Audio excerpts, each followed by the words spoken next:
안녕하십니까. 그럼 지금부터 제4차 원내대책회의를 시작하도록 하겠습니다. 김동철 원내대표님께서 개회 선언을 해주셨습니다. 네, 바른미래당 제4차 원내대책회의를 시작하겠습니다.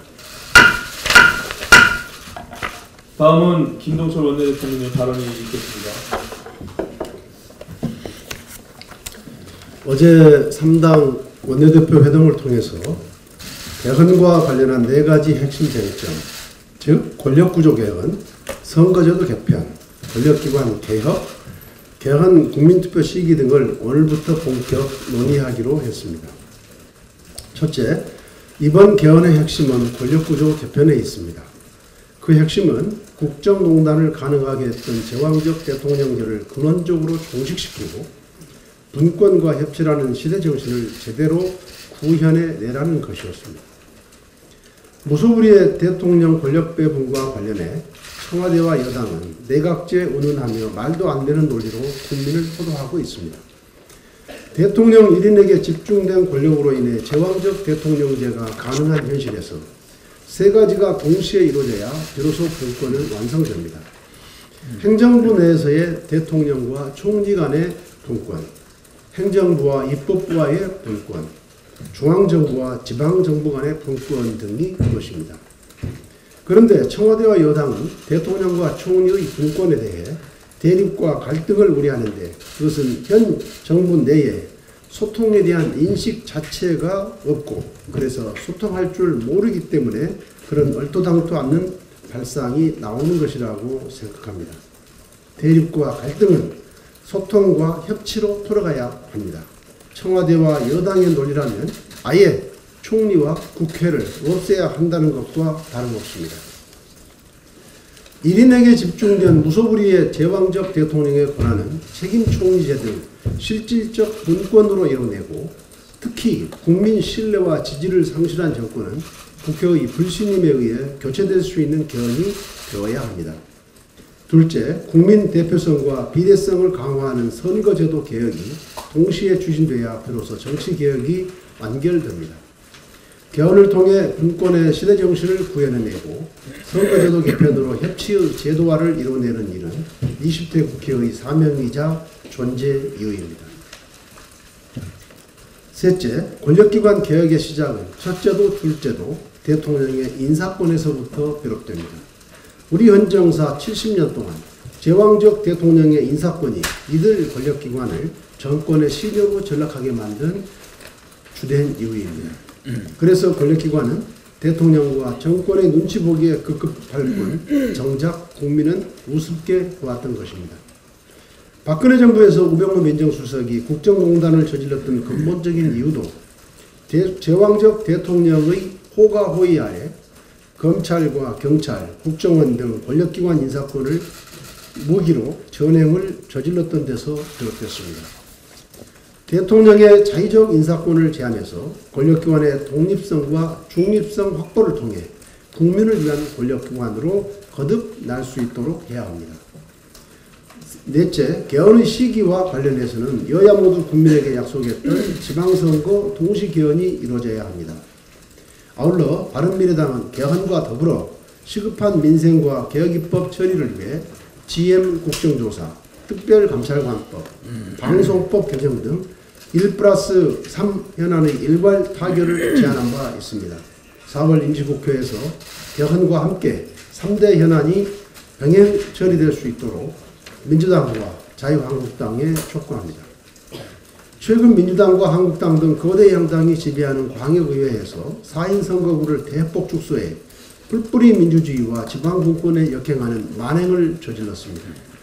국회는 대표성과 비례성을 강화하자고 하면서 지방의회에서는 오히려 축소하는 이율 배반적 주장입니다. 지금도 늦지 않았습니다. 국회 헌정특위의 입법을 통해 기초와 광역의원 선거구를 일치시키면 됩니다. 민주당과 자유한국당의 결단을 재차 촉구합니다. 최근 한 민간 경제연구원 보고서에 따르면 일하는 저소득층의 세금으로 소득을 보전해주는 근로장려세제의 고용 창출 효과가 큰 것으로 나타났습니다.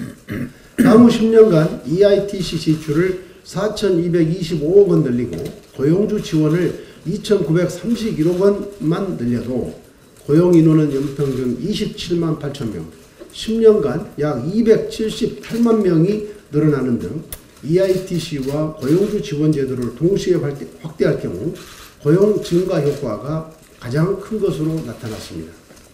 이미 바른미래당은 작년 추경안 심사 당시 EITC의 확대 적용으로 저소득 근로자의 사회 안전망을 촘촘하게 구축해 세금 누수를 막고 꼭 필요한 어려운 환경의 노동자들을 위한 실질적 방안으로 추진할 것을 누차 강조했었습니다. 그래서 현행 직접 지원 방식을 EITC 확대 등으로 전환하도록 하고 추진 계획과 진행 상황을 국회 일자리 특위에 보고하도록 부대 의견에 담아냈습니다. 하지만 문재인 정부는 일자리 안정화를 위한 바른미래당의 합리적이고 실질적인 대안은 뒤로 한 채 실적에 급급하여 지원 대상 늘리기에만 여념이 없었습니다. 이미 바른미래당에서 대비 효과가 가장 높은 정책을 주장해 왔음에도 정부는 모른 척 해왔으나 연구 결과 그 효용성이 입증된 만큼 정부는 지금이라도 EITC 확대를 위한 구체적인 방안을 마련하고 실행에 옮겨야 할 것입니다. 바른미래당은 이번 국회를 통해 지난 추경에서 부대 의견에 대해 얼마나 충실하게 진행이 됐는가를 꼼꼼하게 따질 것입니다. 일자리 문제는 단기적으로 EITC 확대 등 사회 안전망을 구축하고 장기적으로는 규제개혁과 노동개혁 등 근본적 구조개혁을 통해 해결해야 한다는 점을 다시 한번 문재인 정부에 촉구하겠습니다. 이상입니다. 네, 방금 전에 원내대표님 말씀이 있으셨는데 어제 여야 개헌안 협상을 하기로 논의가 있었습니다. 그 중에 중요한 부분 중에 하나 중복해서 말씀드리면 선거구제 개편입니다. 중대 선거구제를 택하기로 해놓고도 집권 여당인 더불어민주당과 제1야당인 자유한국당은 자신들에게 유리한 정치 지형을 지키기 위해서 국민의 뜻과 본인들이 그동안 얘기했던 대국민 약속을 저버리고 본인들이 유리한 정치 지형을 지키는 데 적폐 동맹을 하고 있습니다. 몇 가지 예를 들어드리겠습니다. 2003년에 노무현 대통령의 발언, 2005년 4월 문희상 의원의 발언, 2007년 1월에 민병두 의원의 발언, 2009년 8월에 우상호 의원의 발언, 2013년 6월에 전병헌 전 정무수석의 발언, 2014년 10월에 문재인 대통령의 발언, 2015년 1월에 원혜영 의원의 발언, 거기다가 2014년 10월에 정우택 전 자유한국당 원내대표의 발언, 2014년 12월 현 자유한국당 홍준표 대표의 발언, 2015년 4월에 김성태 현 자유한국당 원내대표의 발언, 이 발언의 공통점은 모두 중대 선거구를 택하고 고려 검토하겠다고 했던 대국민 약속입니다. 이랬던 분들이 헌정특위에 나오면 중대선거구 안 된다. 또 중대선거구를 선거법에서 택하기로 했음에도 불구하고 각 광역시의회를 통해서 광역의회를 통해서 정말 그 약속을 말살하는 그런 행위들을 해오고, 심지어 우리 당 원내대표인 김동철 원내대표와 정의당의 심상정 의원께서 발의한 선거법 개정에 대한 발의하는 논의조차도 못하게 막고 있습니다. 이번 개헌 협상할 때 국민과 약속이 반드시 지켜지고 국민께 떳떳하게 얼굴을 들 수 있게 본인들의 정체성과 본인들의 한 말을 되돌아보시기 바랍니다.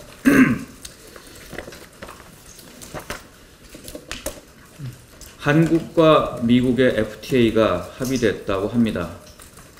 결론적으로 말씀드리면 한국은 기존 협약에 대비해서 얻은 것이 없습니다. 협상의 자세, 또 성공했다고 자평하는 태도조차 한심합니다. 국민께 정직하게 손해본 것은 손해봤다고 말해야 대한민국의 진정한 공직자라고 할 수 있습니다. 이분들이 어거지로 얻었다고 주장하는 것은 미국이 관세 협박을 안 하겠다, 농업은 지켰다 라고 억지를 쓰는 것입니다. 우리가 원래 100을 가졌는데 협상에서 90을 지켰으니 빼앗긴 것은 10밖에 없다. 그래서 성공했다.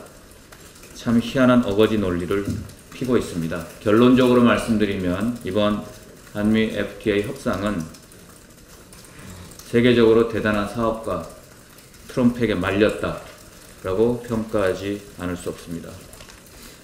조금 구체적으로 말씀을 드리면 우리나라 자동차 잠재 시장이 봉쇄됐습니다. 2021년 픽업 트럭에 대한 25% 관세가 완전히 없어질 예정이었는데 이번 합의로 철폐 기간이 20년 연장되었을 뿐입니다. 미국에 수출되는 한국산 픽업 트럭이 없어서 잘된 협상이라고 자평하고 있지만 잠재 수출 시장이 위축되는 결과를 가져옵니다. 미국에서 1년에 판매되는 자동차 중에 약 15%가 픽업 트럭이기 때문에 이 시장에 뛰어들기 위해서 우리나라 자동차 회사들은 픽업 트럭 개발을 추진해 왔습니다. 그런데 이번에 합의로 25%의 관세를 물면서까지 픽업 트럭을 수출하는 것은 거의 불가능하게 됐습니다. 미국 현지 생산만 가능해졌고 그래서 국내 일자리 창출에는 전혀 경제적 효과가 없다. 두 번째, 한국 시장에서의 경쟁이 격화되는 결과를 초래했습니다. 미국의 안전 기준을 충족하는 2만 5천 대의 미국 자동차 수입 쿼터가 연간 5만 대로 늘어났습니다. 중장기적으로 미국 차에 대한 안전 기준이 완화되면 소량이라도 여러 차종을 한국에 들여올 가능성이 커져서 결국 미국산 차의 수입량은 점차 늘어나게 됩니다. 세 번째, 자동차 업종에 대한 정부의 무신경도 하나의 문제입니다. 자동차는 이미 2, 3년 연속 수출이 뒷걸음치고 있었고 한국 GM 사태 등으로 가뜩이나 어려운 국내 자동차 업계의 부담이 늘어남에도 철강과 자동차를 맞바꾸는 협상을 했습니다. 자동차 산업의 발전을 위한 전기차, 수소차 등 미래형 친환경 차 개발이나 새로운 시장 개척에 대한 지원 대책 전혀 없었습니다. 협상의 희생양으로 자동차 산업을 삼는 안이한 정부의 인식이 한심하게 그지없습니다. 네 번째는 내줄 것 다 내주고 면제했다고 호도하는 철강 관세 협상입니다. 25% 부과 조치에 우리나라는 면제되었다고 발표합니다. 그 이면에는 수출 쿼터를 설정해서 실제 관세 면제에 따른 효과는 매우 미미하다는 것입니다. 강관유의 경우는 2017년 작년이죠. 미국에 수출한 양이 203만 톤으로 전체 미국 수출량 362만 톤의 절반 이상인 56%를 차지하고 있어서 관세 면제 효과는 거의 없는 상황입니다. 최악의 공고안인 53% 피했고 25% 관세도 피했다고 하지만 세 번째 공고안인 전년 대비 63% 쿼터 설정과 비슷한 70% 쿼터 설정으로 합의해서 사실상 미국의 당취 계획과 크게 달라진 것이 없습니다. 그럼에도 불구하고 자동차 부분에 대해서 미국 측의 요구를 수용했으니 제대로 된 협상이라고 얘기하기 어렵습니다. 소 읽고 외양간 고치는 정부의 무책임한 행태를 말씀드리겠습니다. 그런 상황에서 26일 국무회에서 산업부 통상교섭본부 내 신통상질서 전략실을 신설한 직제 개편을 의결했습니다. FTA, 대한국 수입 규제 대응 관련 컨트롤 타워를 담당하겠다고 하는데 이미 한미 FTA 개정 협상에서 남는 것 없는 합의를 도출했고 철강 단지 협상에서 내줄 것 다 내준 그 뒤에 담당 조직을 설치하는 정말 웃지 못하는 일이 발생하고 있습니다. 솔직해져야 합니다. 정부는 끌려다니기만 했고 결과는 안 좋았다. 우리가 손해본 것은 무엇이다. 라고 국민께 낱낱이 고하는 정직한 정부의 모습을 보여줘야 합니다. 좀 길었습니다. 마지막으로 GM 앵글 사장이 4월 20일까지 합의가 안 되면 부도 신청을 하겠다고 정부와 노조에 최후 통촉을 했습니다. 철저히 실사한다고 해놓고 제대로 안 하고 국조도 안 하니까 결국 이렇게 질 안 좋은 일개 외국 자동차 회사에 겁박을 당하는 일이 대한민국에 발생했습니다. 바른미래당이 예상한 대로입니다. 군산공장 폐쇄했고 혈세 투입하라고 대한민국 정부와 국민을 협박하더니 이제는 돈 안 주면 배째라 그런 식으로 부도를 걸고 또 협박을 합니다. 어떤 기업이 자신의 이익만 쏙 빼먹고 회사 망가뜨리고 근로자 인질로 삼고 정부의 혈세를 내어놔라고 이런 행태를 보입니까? 이 정도면 대한민국 내에서는 배임, 횡령, 탈세로 그 오너는 또 경영자들은 경영권을 포기하고 감옥에 가는 일입니다. 더 이상 협박당하지 않으려면 바른미래당에서 추진한 대로 철저히 조사하고 그 결과에 따라서 법적 조치하기 바랍니다. 이것이 애국하는 길이고 국민과 또 협력업체 직원들과 GM, 한국 GM과 그리고 근로자 모두를 살리는 유일한 길이라는 것을 다시 한번 강력하게 말씀드립니다. 이상입니다. 예, 어제 저희 당에서 천안함 있는 이함대를 다녀왔습니다. 국가를 위해서 산화한 46용사를 참배를 하고 돌아왔습니다. 무엇보다 지난 8년간 고통 속에서 하루하루를 버텨오신 유가족 여러분께 깊은 위로의 말씀을 다시 한번 드립니다. 천안함 폭침 사건은 우리에게 강력한 안보가 보장되지 않으면 우리가 누리고 있는 평화는 한순간에 무너질 수 있다는 것을 여실히 보여준 사건입니다. 이제 천안함 관련 유언비어는 멈춰야 합니다. 즉각 중단하지 않으면 면면이 이어져 오는 대한민국의 역사에 돌이킬 수 없는 죄를 짓는 것입니다. 그리고 아침 안보와 관련해서 한 말씀 드리겠습니다. 아침에 김정은 국방위원장이 국빈을 맞이하는 경호 수준에서 차량 행렬이 베이징을 움직이는 모습과 함께 언론에서 발표를 했습니다. 어떠한 일이 벌어지고 있는지, 김정은이 깜짝 방문을 했는지, 아니면 고위층이 갔는지, 그 결과가 남북 대화와 북미 대화에 어떤 영향을 미칠지 초미의 관심사로 떠오르고 있습니다. 이러한 가운데 엊그제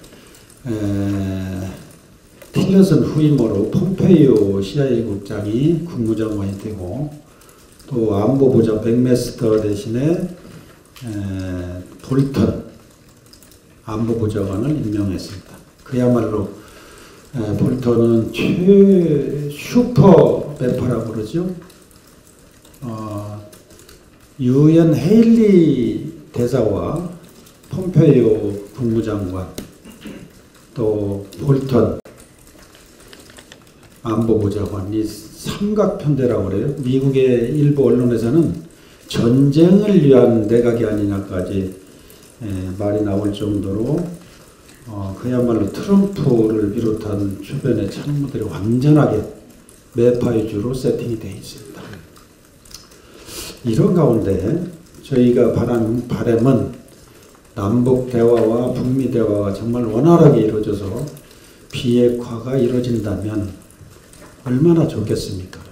온 국민이 바라는 바일 겁니다. 그런데 만약 도처에 있는 장애물을 극복해서 회담이 완성이 될 것인지 하는 문제는 다른 문제입니다. 이랬을 때 이 강성 내각이 의사결정을 어떻게 할 것인가, 거기에 따른 우리 안보가 어떻게 소용돌이칠 것이고 어떤 결과가 우리 한반도를 덮칠 것인지 정말 심히 우려되지 좀 숨길 수 없는 사실입니다.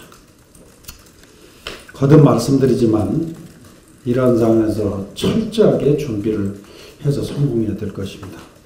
안보는 망했다 다시 일어설 수 없는 사업이 아닙니다.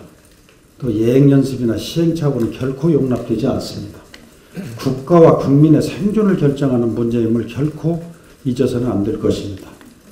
죽어봐야 죽음을 아는가라는 어느 독일의 전략가의 말의 의미를 깊이 새길 때가 아닌가 생각합니다. 이상입니다. 최근 대법원 추가조사위원회 사법부 조사한 방법을 적용해서 임직원의 이메일을 열람하고 삭제된 이메일 내용까지 임의로 복구하여 그 내용을 파악한 사실이 밝혀졌습니다. 그런데 임직원의 이메일은 임직원 개인을 직접 또는 다른 정보와 결합하여 특정 개인을 식별할 수 있는 통신 정보로서 이것을 열람하기 위해서는 통신비밀보호법 및 개인정보보호법상 개인정보 수집에 앞서 당사자의 동의를 거쳐야 합니다.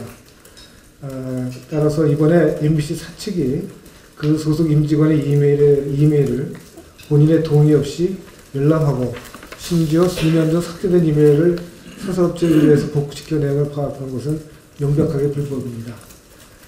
박근혜 정부의 블랙리스트 작성은 엄연한 불법이고 청산되어야 적폐이지만 이런 적폐 청산을 합법적인 방법으로 이루어져야 할 것입니다.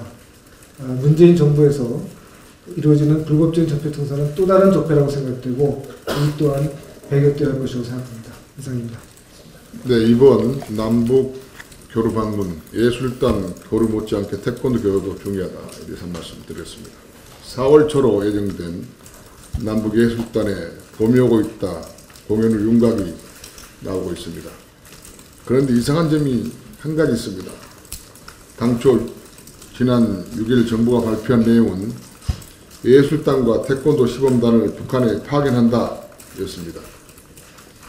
하지만 지금 언론에는 예술단 얘기만 나오지 태권도 시범단 공연 내용은 온데간데 없어져 버렸습니다. 물론 남북 간의 문화예술 교류는 민족 동질성 회복에 매우 중요합니다. 하지만 우리 민족의 고유 무예인 태권도 교류는 의미가 상당히 있습니다. 지난 50년간 이질화가 심화되고 있던 남북 간의 태권도 동질성을 회복할 수 있는 좋은 기회이기 때문입니다. 뿐만 아니라 태권도 시범단의 북한 공연은 민족 화합에 큰 파급 효과를 불러올 수 있습니다. 태권도는 우리 민족의 고유 무예라는 상징성이 있기 때문입니다.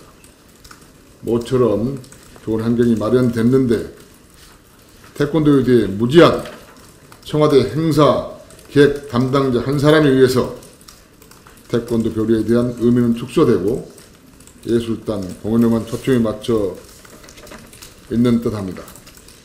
태권도 중요성을 모르는 아주 어리석은 판단인 것입니다. 이렇게 된 배경은 정부의 책임이 큽니다. 이번 방북 행사는 청와대와 통일부가 주도하고 있는 것으로 알려지고 있습니다. 그렇다 보니 방북 행사를 정치적 흥행 목적에만 초점을 맞춰 준비하면서 문체부 패싱, 태권도 패싱이 되어 버렸다고 생각합니다. 지금이라도 늦지 않습니다. 정부는 이번 방북 행사를 문화예술에만 집중할 것이 아니라 북한에도 현재 2천만 명이 넘는 태권도인들이 활동 중이라는 점을 감안해야 됩니다. 이를 통해 태권도 교류의 중요성을 깨닫고 시범단과 태권도계 인사 교류를 확충 보완해서 준비할 것을 촉구합니다. 참고로 현재 시범단 정부에서 시범단 규모는 선수 20명에 행사 요원 2명입니다. 이렇게 아무 전문성이 없는 사람들이 계획하기 때문에 이런 일이 벌어진 겁니다. 이상입니다. 국방부의 작년 2월 촛불 집회 때 위수령 발동 검토 여부에 대해서 국정조사 추진할 것을 제안합니다. 이 점입 가경입니다. 양 방송사가 작년 2월에 국방부가 위수령 발동을 검토했다고 하는 방송사와 그것이 왜곡 보도라고 하는 방송사 간에 지금 언론사이에 치열한 싸움이 벌어지고 있는데 정작 우리 국회는 아무 일도 안 하고 있습니다. 심지어 군인권센터는 8일날 위수령을 단순히 검토하는 차원이 아니라 촛불 집회 기간 군 수뇌부가 모여서 촛불 집회를 무력 진압하는 방안을 논의했다라는 폭로까지 했습니다. 제2의 5.18을 기도했다는 겁니다. 때문에 이 사안을 우리 국회가 가벼이 넘겨서는 안 됩니다. 만약에 군이 제2의 5.18을 기도했다면 그건 정말 내라는 모이고, 만약에 그런 일이 없는데도 불구하고 왜곡 보도가 있었다고 한다면 그건 군에 대한 심각한 명예훼손이기 때문에 그 어느 경우든 우리가 좌시해서는 안 된다고 합니다. 우리 바른미래당이 중심이 되어서 군의 위수령 검토 이 문제에 대해서 즉각적인 국정조사를 협의해 내주셨으면 합니다. 아침에 김정은 또는 김여정 중국 베이징 방문설이 지금 있습니다. 거의 확실한 것 같습니다. 한반도 정세가 급변하고 있습니다. 구한말, 제가 볼 때는 구한말 이후에 가장 급격한 변화가 지금 우리 대한민국에 다가오고 있는 것 같습니다.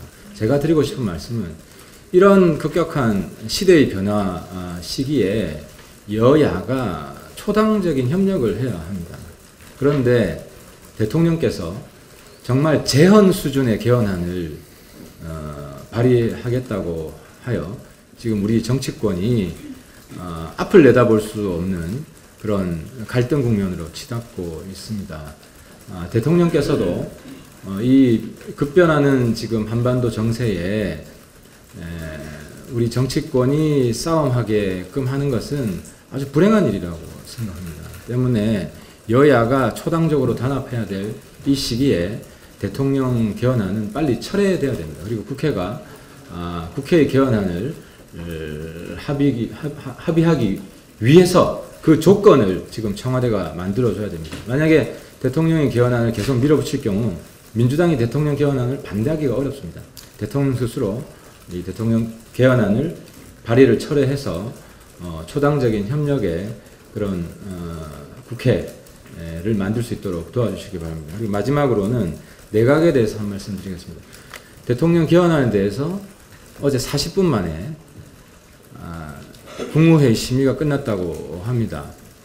그 어떤 국무위원 한 사람도 개헌안에 대해서 이의제기 하나 없었습니다. 이번 개헌안은 제가 좀 전에 말씀드렸지만 재헌 수준의 개헌안입니다. 제가 헤아려 보니까 총 143개 항목을 바꿉니다. 헌법 전문이 137개 조항인데요. 143개 항목은 적어도 한 조항에 평균적으로 한 개 항목은 바꾼다는 겁니다. 그래서 그래서 제가 재헌 수준의 개헌이라고 말씀드리는데, 문제는 143개 항목을 바꾸는데 그 많은 국무위원 누구도 하나의 조항에 대해서도 이의제기를 안 했다는 겁니다. 이 내각은 좀비 내각입니다. 존재할 필요가 없는 내각입니다. 이런 중차대한 개헌안에 대해서 하나도 문제제기할 게 없는 그런 내각이 과연 존재할 이유가 있는가. 저희 당에 촉구를 합니다. 이낙연 총리, 김부겸 장관 평소에 개헌에 대해서 소신 발언을 많이 했던 분들입니다. 그분들이 평소에 했던 발언들을 쭉 모아서요, 이번 대통령 개헌안 내용과 충돌되는 지점들이 여러 개 있을 겁니다. 그걸 공개해 주시기 바랍니다. 그래서 이 내각이 왜 좀비 내각인지, 이 내각이, 저는 이런 내각은 필요 없다고 생각합니다. 전체 국무위원들 국민 앞에 나와서, 모든 장관들 국민 앞에 나와서 한마디도 못했는지 해명해야 된다고 생각합니다.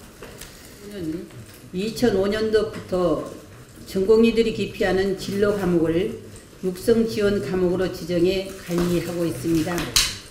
그러나 여전히 많은 육성 지원 과목들이 전공의들로부터 외면당하고 있습니다. 보건복지부가 제출한 자료를 보면 올해 육성지원 과목 10개 가운데 6개가 모집 정원 후 70%도 채우지 못했습니다. 정부에서 2014년부터 이러한 육성지원 과목 전공의들을 위해 인센티브로 제공하고 있는 단기 해외연수 지원 사업도 지원받은 사람이 매년 대상자의 1% 정도밖에 되지 않습니다. 결국 전공의 기피 과목 문제를 해결하기 위한 그동안의 정부 정책이 실효성이 없거나 실패한 것으로밖에 볼 수 없습니다. 더욱이 지난 10년 동안 육성 지원 과목에 포함돼 지원을 받았던 산부인과가 올해 처음 육성 지원 과목에서 빠졌습니다. 보건복지부는 산부인과의 지난 5년간 평균 충원율이 보건복지부 기준보다 0.1%포인트가 많다는 이유로 제외됐다고 합니다. 하지만 산부인과 전공의 충원율이 2016년 이후 매년 줄어들고 있고 특히 올해는 전체 과목 평균보다 10.3%포인트나 낮다는 점, 저출산의 여파로 산부인과 의원수가 계속 줄고 있다는 현실을 감안할 때 이러한 정부 결정은 옳지 않다고 봅니다. 이에 육성 지원 과목 전공의 부족 문제 해결을 위한 보다 근본적인 대책을 마련하고 현실과 동떨어진 산부인과 육성 지원 과목 재결정을 제고할 것을 정부에 촉구합니다.